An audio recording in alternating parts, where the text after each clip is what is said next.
പേര് ചോദിച്ചു പാറുമോളുടെ അച്ഛൻ എന്താ വീഡിയോയിൽ കാണിക്കാത്തതെന്ന് കേട്ടോ. ശ്രീചേട്ടൻ നേരത്തെ മാർക്കറ്റിൽ പോകും, പിന്നെ വൈകിട്ടാണ് വരിക, അതുകൊണ്ടാണ് ഇപ്പൊ കാണാത്തത് കേട്ടോ. അപ്പൊ ഇതാ ശ്രീചേട്ടനെ കാണിച്ചു. അങ്ങനെ ശ്രീചേട്ടനൊക്കെ പോയി കഴിഞ്ഞപ്പോൾ ഞാൻ മുറ്റത്തിറങ്ങിയപ്പോൾ കുറേ മാങ്ങ വീണുണ്ട് കേട്ടോ. അതൊക്കെ കഴുകിയതാണ് നമ്മളിവിടെ വെച്ച് മൂവാണ്ടമ്മാവുമെന്നാണ് കേട്ടോ.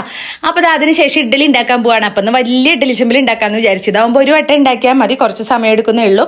ഒറ്റ ട്രിപ്പ് തന്നെ എല്ലാം വെന്ത് കിട്ടും കേട്ടോ. അങ്ങനെ ഇഡ്ഡലി മാവൊക്കെ ഇഡ്ഡലി തട്ടിൽ ഒഴിച്ച് അത് അടുപ്പിൽ വെക്കാണ് കേട്ടോ. 21 ഇഡ്ഡലി ഇതിൽ ഉണ്ടാക്കാം, ഒറ്റയടിക്ക് ഉണ്ടാക്കിയെടുക്കുകയും ചെയ്യാം. അങ്ങനെ ഇഡ്ഡലി മാവൊക്കെ ഒഴിച്ച് വേവിച്ചെടുക്കുകയാണ്. അങ്ങനെ അത് കയറ്റി വെച്ചു കേട്ടോ. ഇനി നമുക്ക് എന്താ ചെയ്യേണ്ടത്, ചട്നി അരയ്ക്കാമെന്ന് വിചാരിച്ചു. അങ്ങനെ നാളികേരമൊക്കെ പൊതിച്ച് വന്ന് നാളികേരം ചെരുകി എടുക്കുകയാണ് കേട്ടോ. ഈ ഒരു ചിരവേലാകുമ്പോൾ താഴെ ഇരിക്കേണ്ട.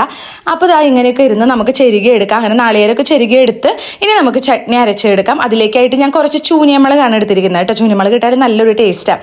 അങ്ങനെ ചൂനിയമുളകും ആവശ്യത്തിന് ഉപ്പും ഇട്ടിട്ട് കുറച്ച് വെള്ളം കൂടി ഒഴിച്ച് മിക്സിയുടെ ജാറിൽ നന്നായി അരച്ചെടുത്തതിന് ശേഷം കടുകും വേപ്പിലയും മുളകൊക്കെ പൊട്ടിച്ച് ഒഴിച്ച് കഴിഞ്ഞാൽ ചട്നി തയ്യാറായിട്ടോ. മുളക് ഇട്ടില്ല, മുളക് മുകളിൽ ഉണക്കാൻ വെച്ചിരിക്കുകയായിരുന്നു, അപ്പോൾ എടുക്കാനുള്ള മടി കൊണ്ട് അത് ഇട്ടില്ല.